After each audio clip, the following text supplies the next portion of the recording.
Bismillahirrahmanirrahim.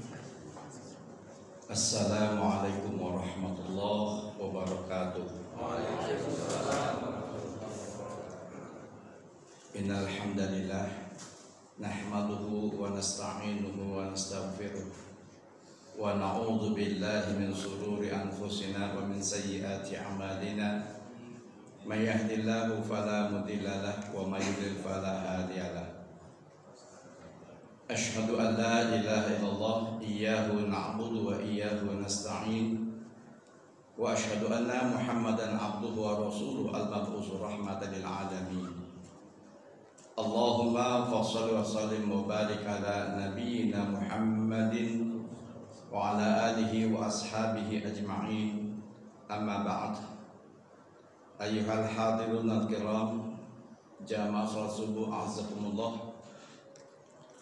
Alhamdulillah summa alhamdulillah. Tiada untaian kata yang paling indah di subuh hari yang penuh dengan berkah ini selain ucapan rasa syukur kita ke Allah Subhanahu wa taala. Hal mana tentunya hanya karena atas nikmat dari Allah kita masih sama-sama dapat melaksanakan aktivitas rutin kita. Mudah-mudahan niat yang tulus, niat yang ikhlas dalam melaksanakan seluruh aktivitas ibadah ini kita berharap agar diabadikan oleh Allah sebagai catatan amal saleh buat kita dan sekaligus menjadi bahan perbekalan kita menghadap Allah Subhanahu wa taala. Shalawat beserta salam tercurah limpahkan pada uswah dan qudwah hasanah kita habibana wa nabiyana Muhammadin sallallahu alaihi wasallam beserta keluarga dan para sahabatnya, dan semoga tercurah limpahkan juga buat kita umatnya yang senantiasa istiqomah mengikuti ajarannya, dan tentunya kita semua berharap bisa berjumpa dan memperoleh syafaat uzma fi yaumil qiyamah. Hadirin azakumullah. Pertama mohon pengambil maaf yang sebesar-besarnya. Sejak hari tasyrik ini hari pertama saya keluar di subuh hari karena terkena serangan stroke mendadak. Sempat dirawat di Bakti Asih, kemudian kita melaksanakan terapi dan sebagainya. Alhamdulillah Allah berikan kesembuhan. Yang tersisa masih agak cadel sedikit saja. Jadi mohon dimaklum bila ada perkataan yang kurang jelas terdengarnya. Alhamdulillah hari ini 79 tahun yang lalu bangsa Indonesia menyatakan kemerdekaannya. Sebuah bangsa yang merdeka tentunya memiliki cita-cita yang besar, cita-cita yang agung, yang perlu nanti kita perbincangan bersama.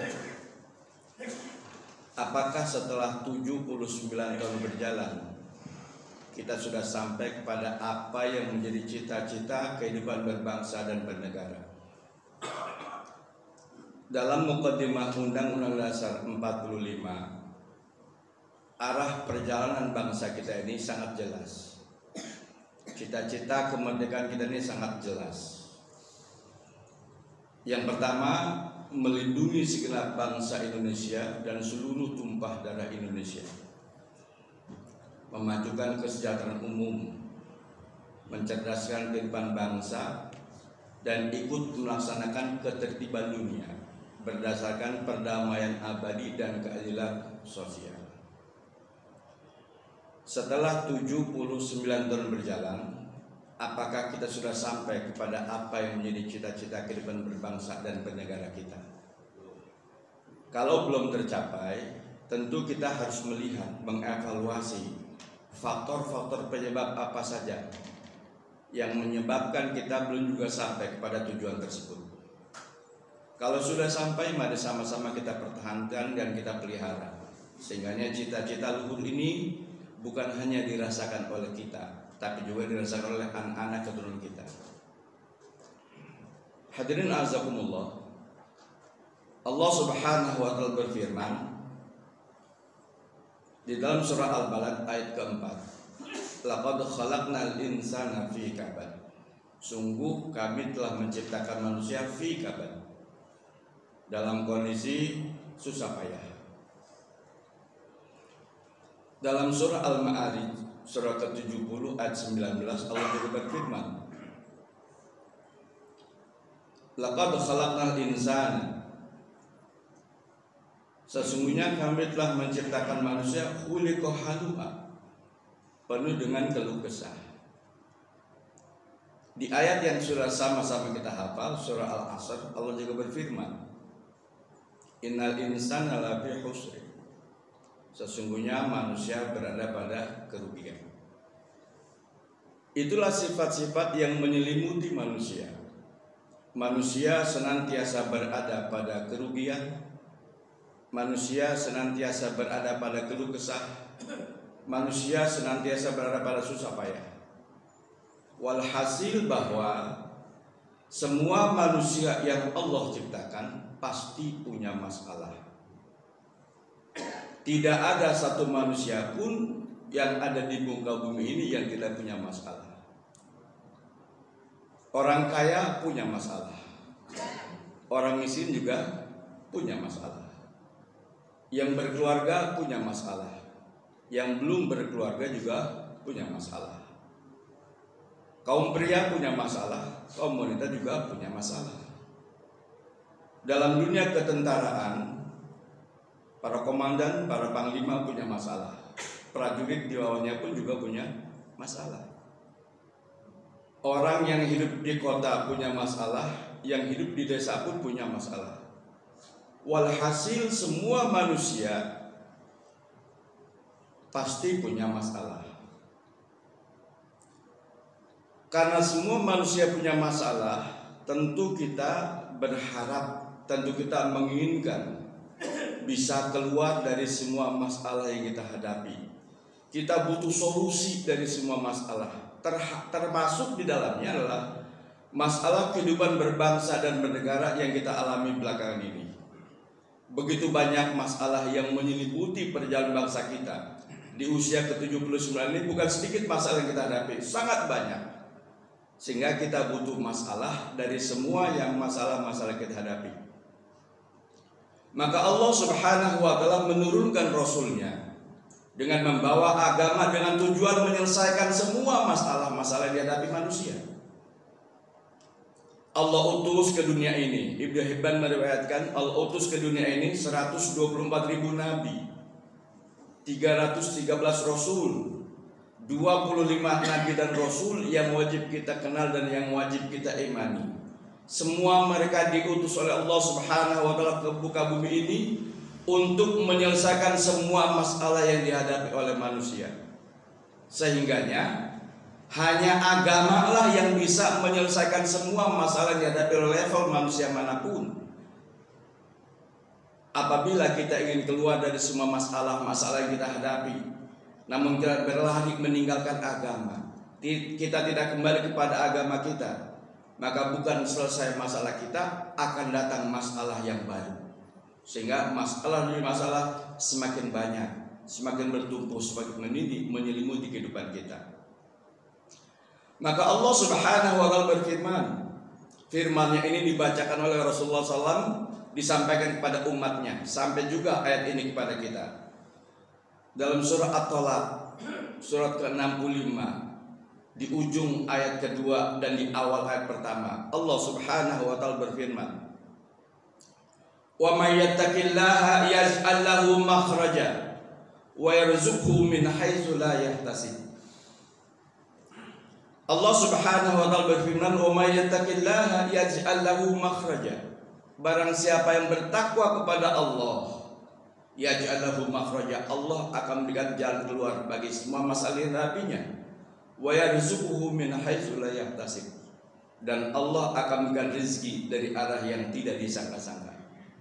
Nabi yang diutus ke atas muka bumi ini mengajarkan kepada kita, barang siapa yang bertakwa pasti akan diberikan jalan keluar dari Allah Subhanahu wa ta'ala. Ketakwaanlah yang menyebabkan kita bisa keluar dari masalah-masalah ini. Termasuk sekali lagi dalam kehidupan berbangsa dan bernegara akan selesai masalah kita apabila dalam kehidupan berbangsa dan bernegara mengedepankan asas ketakwaan. Maka semua masalah kita pasti Allah selesaikan. Bahkan Allah juga berjanji, wa yarzuqhu min haitsu la yahtasib. Allah akan berikan rezeki dari arah yang tidak disangka-sangka. Tetapi sebaliknya, kalau kita mengingkari, meninggalkan, menjauhi ketakwaan, maka apa yang akan terjadi pada kehidupan berbangsa dan bernegara? Apa yang terjadi pada kehidupan kita? Allah Subhanahu wa taala berfirman, daraballahu masalan qaryatan kanat aminatan mutmainnatan ya'tiha rizquha ragadan min kulli makan. Allah telah membuat satu perumpamaan, ada sebuah negeri, ada sebuah Korea, sebuah kampung, sebuah negara. Kanat aminatan mutmainnatan. Yang negeri tersebut, yang kota tersebut, yang desa tersebut kata Allah Subhanahu wa taala, amin, kanat aminatan mutmainnatan. Penuh dengan keamanan, penuh dengan ketenteraman, penuh dengan kebahagiaan. Ya'tiha rizquha ragadan min kulli makan. Bahkan Allah datangkan ke negeri tersebut rezeki dari berbagai penjuru, rezeki dari berbagai arah. Sungguh luar biasa suatu negeri yang dapat ampunan dari Allah Subhanahu wa taala, keberkahan yang melimpah dalam kehidupan kesehariannya. Rezeki datang dari setiap usaha, rezeki datang dari setiap penjuru, dari atas menurunkan rezeki, dari bumi menumbuhkan rezeki, dari arah manapun. Tetapi apa kata Allah Subhanahu wa taala? Fakafarat bi an'umillah. Apabila kalian ingkar terhadap semua nikmat yang Allah berikan, bahkan badalun nikmat Allah kufran, mereka mengganti nikmat Allah dengan kekufuran. Apa yang terjadi? Fakafarat bi an'umillah fa'adaqaha Allah libasal ju'i wal khawf bima kanu yasna'un. Apabila kita mengganti nikmat Allah dengan kekufuran, maka kehidupan yang damai, kehidupan yang tentram, kehidupan yang aman berubah menjadi kehidupan yang penuh dengan ketakutan dan kelaparan. Nauzubillah. Hadirin azakumullah. Jadi kembali bahwa masalah-masalah yang dihadapi oleh semua level manusia dimanapun, di kota ataupun di desa, atasan atau pimpinan, laki ataupun perempuan, yang sudah berkeluarga ataupun belum berkeluarga, yang kaya ataupun yang miskin, solusi yang ditawarkan Allah Subhanahu wa taala adalah bertakwa kepada Allah. Karena takwa akan menghantarkan kita keluar dari semua masalah, dan Allah akan datangkan rezeki dari setiap penjuru. Sehingganya kalimat takwa adalah kalimat yang paling ampuh, kalimat yang paling mulia. Sehingganya dijadikan syarat bahwa seorang khatib yang tidak mengumandangkan, yang tidak menyeru, yang tidak mengajak kepada ketakwaan, maka khutbahnya cacat, batal khutbahnya. Sehingganya hampir setiap Jumat kita diajak untuk apa? Ittaqullah, bertakwalah kepada Allah, bertakwalah kepada Allah. Ini bukan hanya slogan semata, tapi ini ajakan yang memang harus sama-sama kita sikapi dengan sikap terbaik kita. Ketika kita diajak ittaqillah, bertakwalah kamu kepada Allah, maka sikap kita yang mendengar mestinya senantiasa mendekatkan diri kepada kriteria atau karakteristik para orang yang bertakwa kepada Allah Subhanahu wa taala. Mungkin banyak di antara manusia ketika diperdengarkan ittaqillah, bertakwalah kepada Allah, ada yang bertanya-tanya apa takwa itu. Kalau kita orang-orang yang senantiasa duduk di majlis-majlis ilmu, duduk di majlis-majlis taklim, tidak aneh dengan kalimat takwa, karena begitu seringnya dikumandangkan kepada kita. Maka ulama sudah merinci satu definisi yang paling sederhana, yang ini pun sudah sangat maklum di kita didengar. Al-imtitsalu awamirillah wa ijtinabun nawahi. Melaksanakan semua perintah-perintah Allah dan menjauhi semua larangannya. Sehingganya karakter orang yang bertakwa adalah sangat jelas. Mereka yang berkemampuan untuk meninggalkan, untuk melaksanakan semua perintah-perintah Allah dan menjauhi semua larangan-larangannya. Tidak dikatakan bertakwa kalau kita hanya mampu, hanya pandai melaksanakan perintah Allah, namun belum berkemampuan, belum pandai meninggalkan larangan-larangan Allah, belum dikatakan takwa. Karena orang yang bertakwa berdasarkan definisi yang dibuat oleh para ulama adalah melaksanakan perintah-perintah Allah dan menjauhi semua larangan-larangannya. Sehingganya ada dua masalah. Ada satu perintah Allah, ada satu larangan dari Allah Subhanahu wa taala. Imam Ghazali mengatakan bahwa dasar atau fondasi agama itu adalah perintah dan larangan. Sehingganya barang siapa yang mampu melaksanakan perintah dan menjauhi larangan, sungguh fondasinya sangat kuat pada orang tersebut. Hadirin azakumullah, dalam keseharian bisa kita dapati ada orang-orang yang sanggup melaksanakan perintah-perintah Allah, namun tidak sanggup melaksanakan, meninggalkan larangannya. Sehingga kita melihat, kita mendengar banyak ahlul ibadah, banyak orang-orang yang biasa ibadah, tapi juga masih pelaku maksiat, masih mengerjakan berbagai macam kemaksiatan. Mungkin kemaksiatan secara zahir tidak dikerjakan, tapi kemaksiatan dalam bentuk lain, kemaksiatan batinnya, kemaksiatan mengeluarkan kebijakan dan sebagainya, yang kebijakan-kebijakan dikeluarkan bermaksiat kepada Allah Subhanahu wa taala. Ini tidak mencerminkan karakter orang yang bertakwa. Karena orang yang bertakwa adalah yang sanggup melaksanakan perintah Allah dan sanggup juga meninggalkan semua larangannya. Bahkan Allah Subhanahu wa taala berikan kepada kita berbagai macam nikmat, tujuannya agar kita taat. Ibnu Hibban rahimahumullah dalam kitab Hilyatul Awliya mengatakan, kullu ni'matin la yuqarribuna ila Allah azza wa jalla fahiya baliyatun. Semua nikmat yang tidak mampu mendekatkan dirimu kepada Allah, dia adalah bencana. Apabila nikmat yang Allah berikan kepada kita, namun dengan nikmat tersebut tidak menyebabkan kita taat, tidak menyebabkan kita semakin dekat kepada Allah, maka itu hanyalah bencana. Karena semua nikmat akan diminta pertanggungjawaban oleh Allah Subhanahu wa taala. Sehingga dipertanyakan oleh Imam Al-Ghazali, dia bertanya,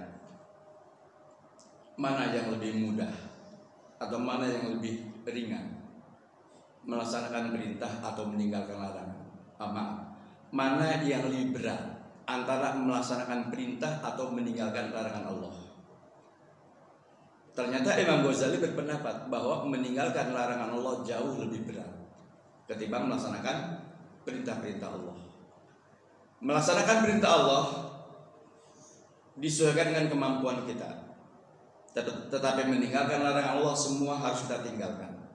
Maka Imam Ghazali mengatakan meninggalkan larangan Allah jauh lebih berat ketimbang memperlihatkan ketaatan kepada Allah Subhanahu wa taala. Sehingganya banyak orang-orang yang memperlihatkan ketaatannya, dia ahlul ibadah tapi juga masih berbuat berbagai macam pelanggaran-pelanggaran, masih melaksanakan kemaksiatan-kemaksiatan yang itu merupakan larangan dari Allah Subhanahu wa taala. Hadirin azakumullah, Imam Al-Ghazali juga berpendapat bahwa sesungguhnya barang siapa yang berbuat maksiat dengan menggunakan seluruh anggota tubuhnya, yang itu merupakan nikmat yang Allah berikan, sesungguhnya dia telah ingkar kepada Allah dan khianat terhadap nikmat yang Allah berikan. Jadi kata Imam Al-Ghazali, barang siapa yang berbuat maksiat dengan menggunakan anggota tubuhnya, yang itu merupakan nikmat yang Allah berikan untuk modal taat kepada Allah. Orang bermaksiat dengan menggunakan semua fasilitas-fasilitas Allah. Orang bermaksiat dengan anggota tubuhnya, yang itu merupakan nikmat yang Allah berikan, yang tujuan Allah berikan nikmat tersebut agar mereka taat, namun menggunakan nikmat Allah dia berlaku maksiat, menggunakan nikmat Allah untuk berbuat kemaksiatan. Maka kata Imam Ghazali, sungguh orang tersebut berkhianat kepada nikmat Allah dan ingkar terhadap apa yang Allah berikan. Ada dua gelar yang diberikan oleh Imam Al-Ghazali. Dia adalah pengkhianat dan dia juga ingkar kepada Allah Subhanahu wa taala. Tentunya pengkhianatan dan pengingkaran terhadap nikmat ini akan menuai badai, akan menuai berbagai macam masalah. Maka kata beliau ada 4 masalah yang akan dialami oleh orang yang ingkar terhadap nikmat Allah dan khianat terhadap apa yang Allah amanahkan kepada dirinya. Yang pertama, qaswatul qulub, hatinya menjadi keras. Orang yang senantiasa ingkar kepada nikmat Allah dan berkhianat terhadap amanah-amanah yang Allah berikan, yang pertama hatinya akan menjadi keras. Orang yang memiliki hati yang keras, sawaun alaihim a'anzartahum am lam tunzirhum la yu'minun. sama saja buat mereka. Dikasih peringatan ataupun dia dikasih peringatan, mereka tetap tidak akan beriman, tidak akan berubah, karena hatinya sudah sangat keras. Yang kedua, Allah akan cabut petunjuk dari hidupnya. Allah tidak akan tunjuki dia dalam mengarungi perjalanan yang penuh dengan kegelapan, yang penuh dengan ujian ini. Dia berjalan tanpa petunjuk Allah Subhanahu wa ta'ala. Kemudian yang ketiganya, semua bentuk ibadah yang dikerjakan terasa hampa. Tidak ada nikmat dalam melaksanakan ketaatan. Tidak ada nikmat, tidak ada kebahagiaan, tidak ada rasa sungguh-sungguh, tidak ada rasa gembira, bahagia melaksanakan ketaatan. Dan yang keempatnya, orang tersebut enggan untuk berdoa. Berat sekali untuk berdoa, enggan sekali untuk berdoa. Padahal tadi di mukadimah kita katakan semua manusia punya masalah, tetapi dia tidak melibatkan Allah dalam setiap masalah-masalah hidupnya. Dia mencoba menyelesaikan masalah-masalah yang dihadapi mengandalkan kemampuan potensi dirinya sendiri, tidak mau melibatkan Allah, tidak minta bantuan dan pertolongan Allah Subhanahu wa ta'ala. Maka dia tidak akan pernah keluar dari masalah yang ia hadapi. Hadirin azakumullah, bila kita merasa bahwa hati kita semakin keras, bila kita merasa jauh dari petunjuk Allah, bila kita merasa bahwa kita tidak menemukan kenyamanan, ketentraman, kebahagiaan dalam beribadah, terasa hambar semua ibadah-ibadah yang kita kerjakan, dan bila kita enggan untuk berdoa, Allah sedang mengingatkan kepada kita, wahai manusia, jangan ingkar terhadap amanah yang Allah berikan, jangan khianati nikmat yang Allah berikan, jangan engkau gunakan nikmat yang Allah berikan untuk kemaksiatan, tapi gunakanlah semua nikmat yang Allah berikan untuk ketaatan. Maka apabila semua nikmat yang Allah berikan kita gunakan untuk ketaatan, Allah pun akan memberikan satu jaminan bahwa Allah Subhanahu wa ta'ala berfirman dalam surah Ibrahim ayat 7, la in syakartum la azidannakum wa la in kafartum inna adzabi lasyadid. Jika kamu bersyukur, akan aku tambah nikmat untukmu. Namun jika kau kufur nikmatku, sesungguhnya azab Allah amat pedih. Andaikan bangsa Indonesia mau bersyukur terhadap limpah nikmat yang Allah berikan kepada bangsa ini, sungguh Allah akan berikan berlipat-lipat kali nikmat yang Allah akan berikan, Allah karuniakan kepada kita bangsa Indonesia. Tapi apabila semua nikmat-nikmat ini kita ingkari, semua nikmat-nikmat ini tidak menghantarkan kita untuk lebih taat kepada Allah Subhanahu wa ta'ala, maka berbagai macam bencana, berbagai macam azab akan menghampiri kita. Hari ini pas kita melaksanakan peringatan 79 tahun kemerdekaan Indonesia, kita menghisap, kita mengevaluasi apakah kita semakin dekat dengan cita-cita kita, atau justru masalah kebangsaan kita semakin datang silih berganti menghampiri kita. Banyak sekali masalah-masalah yang dihadapi oleh kebangsaan kita. Belum lama ini, beberapa hari yang lalu kita dikagetkan, sebelumnya kita juga lebih dikagetkan lagi. 18 anggota paskibraka kita hampir saja mereka menanggalkan jilbabnya. Namun kan desakan dari sana sini akhirnya diperbolehkan untuk menggunakan jilbab kembali. Sebelumnya PP 28 ditandatangani oleh Presiden yang memberikan fasilitas alat-alat kontrasepsi masuk ke dalam sekolah-sekolah kita. Apakah ini tidak membawa bencana? Apakah ini tidak mengundang berbagai macam ujian? Sebelumnya lagi kita juga dikagetkan, inisialnya sudah disebut, namun tidak ada kemampuan, tidak ada keberanian dari pihak keamanan untuk menindak orang tersebut. Siapa? Raja dan biangnya judi online. Inisialnya sudah disebut, tapi tidak tindakan sama sekali. Seakan-akan semakin dibiarkan. Pembiaran terhadap praktek-praktek judi online ini dampaknya sangat luar biasa. Bukankah ini semakin menyebabkan Indonesia semakin terpuruk? Kita bukan semakin dekat dengan baldatun thayyibatun wa rabbun ghafur, tapi kenyataannya kita semakin jauh dari cita-cita luhur kita. Kalau dulu para pimpinan kita, para orang-orang tua kita, founding father kita, mereka bercita-cita sangat besar, mereka bercita-cita sangat luhur, melindungi segenap bangsa Indonesia dan seluruh tumpah darah Indonesia. Hari ini banyak sekali aset-aset negara yang sudah berpindah tangan, tidak lagi menjadi milik bangsa Indonesia, tidak bisa lagi digarap oleh penduduk Indonesia, oleh penduduk pribumi, karena di atas tanah tersebut sudah bukan lagi milik Indonesia. Artinya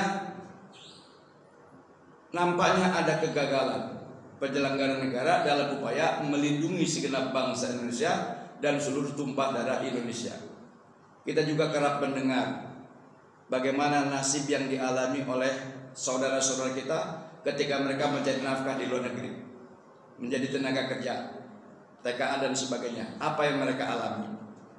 Kita pun lemah untuk memberikan bantuan kepada mereka, sehingga kita katakan cita-cita yang pertama, melindungi segenap bangsa Indonesia dan seluruh tumpah darah Indonesia, nampaknya pemerintah belum sanggup untuk mengerjakannya. Artinya 79 tahun berjalan, poin pertama cita-cita melindungi segenap bangsa Indonesia dan seluruh tumpah darah Indonesia, kita belum mampu untuk melaksanakannya. Hari ini begitu banyak tanah-tanah, aset-aset kita yang berpindah tangan. Yang pertama. Yang kedua, memajukan kesejahteraan umum. Dengan kekayaan yang berlimpah, semestinya kita begitu memiliki kemudahan-kemudahan. Mestinya kita sudah sejahtera hidup kita. Mungkin kita masih ingat ketika Profesor Mahfud MD mengatakan satu komoditas saja, biji nikel, apabila dikelola dengan benar, dikelola dengan jujur, dengan regulasi yang benar, maka setiap jiwa dari penduduk Indonesia akan dapat intensif setiap bulannya 20 juta. Baru dari satu komoditas biji nikel, belum dari emasnya, belum dari timahnya, peraknya, tembaganya, minyak dan sebagainya. Mestinya ini semua mampu menciptakan kesejahteraan bagi penduduk Indonesia. Namun hari ini betapa susahnya untuk hanya sekedar mencari makan sehari-hari saja. Begitu banyak bangsa Indonesia, rakyat Indonesia yang mencari makan begitu susahnya. Padahal kekayaan kita sangat luar biasa. Yang ketiganya, mencerdaskan kehidupan bangsa. Anak-anak kita bukan semakin cerdas, anak-anak kita semakin bodoh. Anak-anak kita bukan semakin pintar, anak-anak kita semakin salah jalan. Betapa kita miris. Tanpa diberikan fasilitas pun sudah begitu banyak penyimpangan-penyimpangan, perilaku seks bebas di antara remaja dan anak-anak kita. Apalagi mereka diberikan apa? Diberikan fasilitas. Tentu mereka akan jauh lebih beringas dari yang biasanya. Kita sangat prihatin. Padahal cita-cita pendidikan Indonesia sangat luar biasa, mencetak peserta didik menjadi insan yang beriman dan bertakwa kepada Tuhan Yang Maha Esa. Mencetak dan mendidik peserta didik menjadi insan yang beriman dan bertakwa kepada Tuhan Yang Maha Esa. Ini tidak diiringi dengan apa? Dengan regulasinya. Tidak diiringi dengan persiapan kurikulumnya. Sehingga anak-anak pelajar kita tidak menjadi anak-anak pelajar yang mencerminkan anak-anak pelajar yang beriman dan bertakwa kepada Tuhan Yang Maha Esa. Bahkan untuk sampai kepada cita-cita ini, 42 Kementerian Pendidikan sudah dihadirkan di Indonesia. Dari sejak Ki Hajar Dewantara sampai Menteri Pendidikan yang sekarang, Pak Nadiem Makarim, nampaknya belum juga berhasil secara utuh menghadirkan pelajar-pelajar yang beriman dan bertakwa kepada Tuhan Yang Maha Esa. Padahal pendidikanlah yang menjadi tolak ukur perubahan suatu bangsa. Sebagaimana Rasulullah SAW merubah peradaban manusia minal dzulumati ila nur, yang dikedepankan adalah proses pendidikan. Karena hanya dengan pendidikan manusia bisa tercerahkan. Dengan pendidikan manusia akan dirubah. Maka Rasulullah SAW datang kepada orang-orang yang dapat gelar jahiliyah. Ketika dalam kondisi jahiliyah, Rasulullah diutus oleh Allah Subhanahu wa taala untuk menghilangkan predikat jahiliyah, menuju manusia yang ya'lu wa la yu'la alaihi. Apa yang dikerjakan oleh Rasulullah? Yang dikerjakan Rasulullah SAW adalah yatlu alaihim ayatihi wa yuzakkihim wa yu'allimuhumul kitaba wal hikmah wa in kanu min qablu la fi dhalalin mubin. Nabi Muhammad SAW di tengah-tengah kebodohan umat, di tengah-tengah ketertinggalan bangsa Arab, beliau datang menawarkan yang pertama adalah yatlu alaihim ayat, menyampaikan ayat Allah Subhanahu wa taala, wa yuzakkihim, mencerdaskan, membersihkan dari paham-paham jahiliyah, wa yu'allimuhumul kitab wal hikmah, dan mengajarkan konsep-konsep, mengajarkan dia dan hikmah. Wa in kanu min qablu la fi dhalalin mubin, sebelumnya mereka berada dalam kesesatan yang nyata. Hadirin azakumullah, Kalau kita berlari dari pendidikan, kalau kita tinggalkan, kita abaikan pendidikan, maka masa depan bangsa bukan semakin cerah. 2045 kita mencanangkan insya Allah akan ada generasi emas. Generasi emas yang model mana yang akan diharapkan apabila pendidikannya tidak ditempuh dengan cara-cara yang baik, apabila proses pendidikannya tidak disediakan sarana yang terbaik. Justru dengan pendidikan inilah insya Allah Indonesia menatap masa depan akan jauh lebih baik. Kemudian yang keempatnya, ikut melaksanakan ketertiban dunia berdasarkan perdamaian abadi dan keadilan sosial. Ikut melaksanakan ketertiban dunia. Nampaknya kita semakin tidak dihitung dalam percaturan dunia internasional.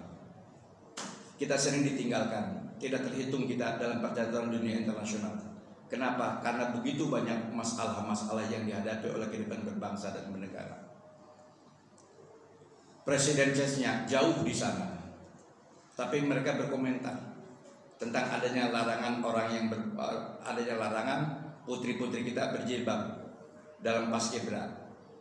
Presidensinya jauh sekali dari kita, mereka berkomentar. Tetapi penguasa di Indonesia tidak memiliki komentar apa-apa tentang tragedi bahwa anak-anak di depan umum ditonton begitu banyak manusia, begitu banyak mata yang melihatnya, ratusan juta melihat. Tetapi anak-anak kita harus apa? Menanggalkan auratnya. Andaikan tidak ada berisik di bawah, andaikan tidak ada somasi dari Pemda dan sebagainya, tentu anak-anak kita akan menjadi apa? Anak-anak yang memperlihatkan auratnya di hadapan ratusan juta mata yang memandangnya.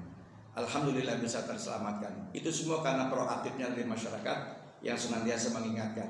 Sehingga inilah salah satu manfaat dari saling mengingatkan. Fadzakir innama anta mudzakir.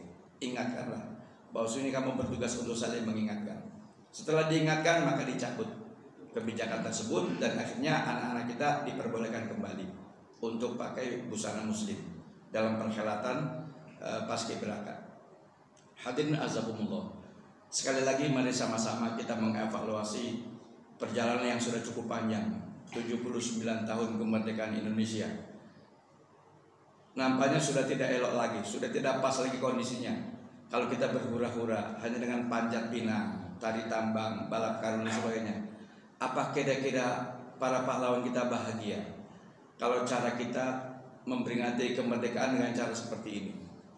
Apa iya tidak dilahirkan cara-cara yang lain, yang lebih mendidik, yang lebih mencerahkan, yang lebih mencerdaskan daripada semua hal-hal yang sering kita perhatikan, hal yang sering kita tonton? Setiap tahun diulangi yang sama. Padahal ini tidak membawa kemajuan apa-apa. Padahal ini tidak membawa kebahagiaan dan kebangkitan apa-apa. Maka kita berharap jangan sampai tahun-tahun berikutnya budaya-budaya seperti ini masih juga dikerjakan. Indonesia begitu banyak masalah, kita begitu banyak masalah. Maka Allah ingatkan kepada kita, kembalilah ke agama kalian. Kalau kita tidak kembali kepada tuntunan agama, dipastikan kita tidak akan pernah keluar dari masalah yang kita hadapi. Hatta tarji'u ila dinikum, sampai kalian mau kembali kepada agama kalian. Agama inilah yang akan mengeluarkan kita dari semua berbagai masalah yang kita hadapi. Sebagaimana Rasulullah sudah mencontohkan dan nabi-nabi terdahulu pun mencontohkan bagaimana mereka mengajak umatnya, mengajak rakyatnya, mengajak pengikutnya keluar dari berbagai macam masalah hanya dengan cara mengikuti agama yang dibawa oleh para nabinya. Insya Allah Indonesia akan keluar dari semua masalah yang dihadapi. Hadirin azakumullah, mungkin ini saja yang bisa saya sampaikan. Tadi saya katakan hampir 3 bulan saya tidak keluar untuk melaksanakan tausiah di waktu subuh. Ini perdana saya keluar di waktu subuh. Alhamdulillah Allah berikan kesehatan. Mudah-mudahan ke depannya Allah terus berikan kesehatan, sehingga dengan sehat ini kita bisa taat, dengan sehat ini kita bisa beribadah, dengan sehat ini kita bisa beraktivitas yang lainnya. Demikian nanti kita akan bincang-bincang, akan kita mungkin ada tanya jawab. Mudah-mudahan apabila bisa saya jawab akan saya jawab, yang tidak bisa jawab akan kita pending. Demikian. Kurang lebihnya mohon maaf. Bila taufiq wal hidayah. Assalamualaikum warahmatullahi wabarakatuh. Silakan kalau ada yang mau dikomentari, ada yang bertanya. Ya Pak. Assalamualaikum warahmatullahi wabarakatuh. Waalaikumsalam. Pertama-tama, setiap saat mendengar kosakata Al-Fatih, nama Pak Ustadz, saya terbayang apa yang pernah terjadi pada tahun 1453, di mana waktu itu Konstantinopel dengan bentengnya yang sudah bertahan 1000 tahun lebih bisa ditembus, bisa dihancurkan oleh seorang pemuda 22 tahun yang namanya Al-Fatih. Kemudian namanya Al-Fatih. Itu yang selalu terbayang saya setiap dengar, karena saya mungkin video itu saya sudah 15 kali saya lihat karena saya sangat gantung. Mudah-mudahan Pak Ustadz juga di bidangnya bisa menembus apa yang Pak Ustadz tadi sampaikan melalui ceramah-ceramah seperti ini. Terima kasih itu. Yang kedua, mendengar ceramah Pak Ustadz, sepertinya saya sedang dibacakan suatu bukunya Al-Ghazali. Begitu dari awal sampai akhir, rasanya nggak ada jeda untuk berpikir yang lain. Itu sangat bagus, terima kasih. Yang ketiga, minta maaf Pak Ustadz, ceramah ini sangat baik untuk kita semuanya untuk menyadarkan diri. Tetapi akan lebih baik lagi apabila di depan para pejabat. Ini nggak ada pejabat Pak. Ini orang tua 60 tahun ke atas semua. Minta maaf yang masih budaya, yang mudah-mudahan mengambil manfaatnya. Yang ketiga atau keempat, ya. Ini kegelisahan. Kita banyak departemen, banyak kementerian, antara lain Kementerian Agama. Saya yakin orang-orang yang berpendidikan agama di kementerian itu lebih banyak daripada kementerian lain. Pertanyaan saya, kok tidak pernah terdengar atau mungkin memang tidak berani diadakan? Korupsi yang paling kecil Kementerian Agama misalnya, nggak akan terjadi, nggak tahu yang akan datang, mudah-mudahan. Ini saja dari saya Pak kegelisahan, maupun komentar. Saya sangat senang melihat film Al-Fatih. Terima kasih. Wassalamualaikum warahmatullahi wabarakatuh. Sama ada kurang. Syukran ayah Anda. Sebetulnya nama yang orang tua berikan ke aneh hanya Mukhlis saja, tanpa ada embel-embel Al-Fatih. Kebetulan kita punya yayasan. Yayasan kita namanya Fatih Nusantara. Pendiri yayasan Ustadz Syarif Hidayat orang Banten menyematkan saya menggunakan nama yayasan tersebut, itu Al-Fatih. Yayasan Al-Fatih ini punya bidang yang ditangani, itu bidang dakwah, namanya Dai Pelosok Nusantara. Setelah ramainya isu tentang Islam Nusantara, maka kami tidak memperpanjang operasional yayasan kami, karena sangat berat ketika kita datang ke daerah senantiasa dikait-kaitkan dengan apa? Dengan Islam Nusantara. Apa kaitannya Fatih Nusantara dengan Islam Nusantara? Kecapean kita jawabnya Pak, akhirnya kita nggak operasionalnya, kita tidak perpanjang. Tapi nama yang disematkan masih saya gunakan Pak. Menurut saya kata orang nih oke juga nama gitu, jadi saya pakai terus. Salah satunya ya terinspirasi, kebetulan pendiri yayasan tersebut masih ada family dengan saya. Dia berpendapat ini cocok buat ente, pakai aja nama itu, maka kita pakai. Alhamdulillah, Al-Fatih di usia yang ke-22 tahun sanggup menjebol benteng Konstantinopel.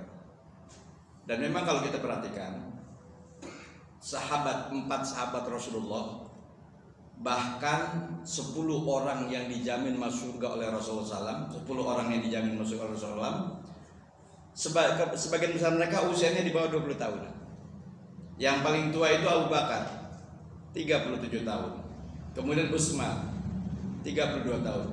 Kemudian Umar 27 tahun. Ali 12 tahun. Yang lain-lainnya jauh lebih muda lagi, belasan tahun. Artinya apa? Memang Rasulullah sendiri sudah mengatakan, inna fi yadi subban taqdimul ummah. Masa depan suatu bangsa, masa depan suatu kaum terletak di tangan pemuda. Wa inna fi aqdamiha hayataha. Dan di pundak pemuda lah hidup atau matinya bangsa tersebut. Dan sebetulnya kita punya sejarah yang sangat luar biasa. Ketika tanggal 28 Oktober ada Sumpah Pemuda.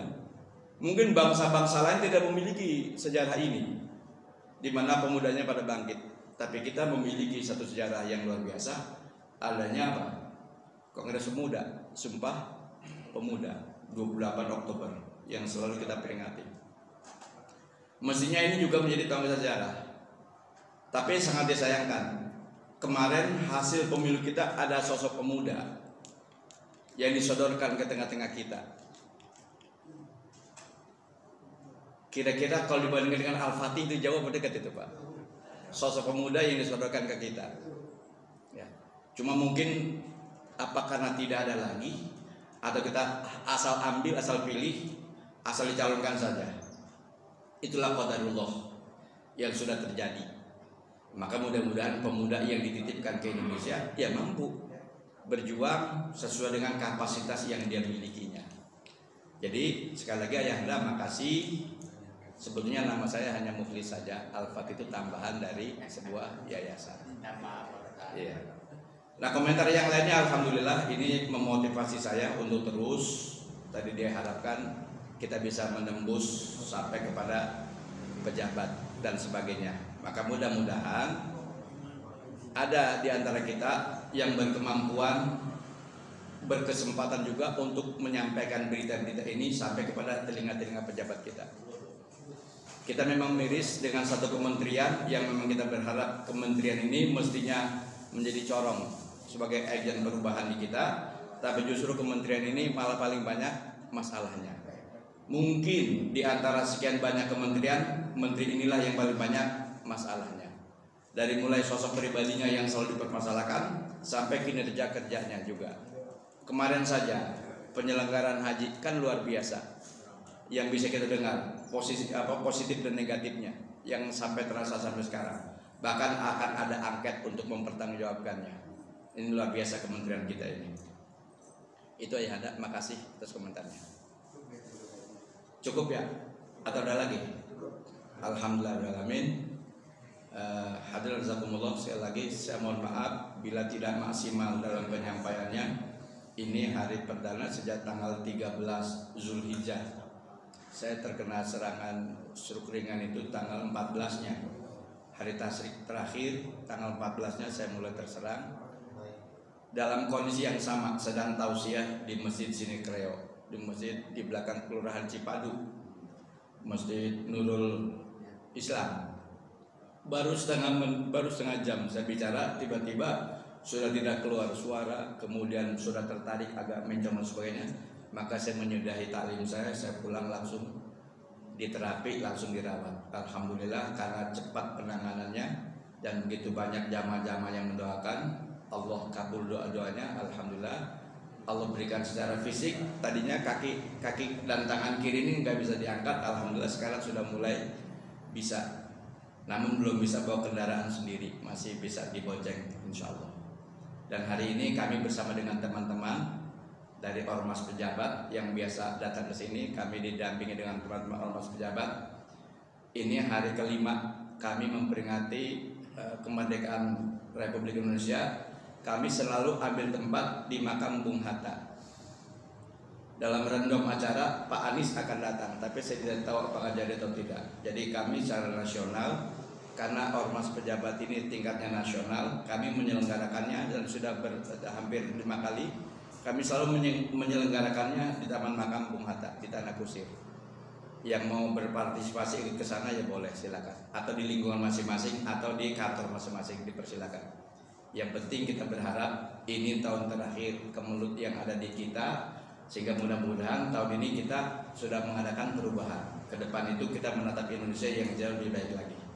Demikian, walhamdulillah. Assalamualaikum warahmatullahi wabarakatuh.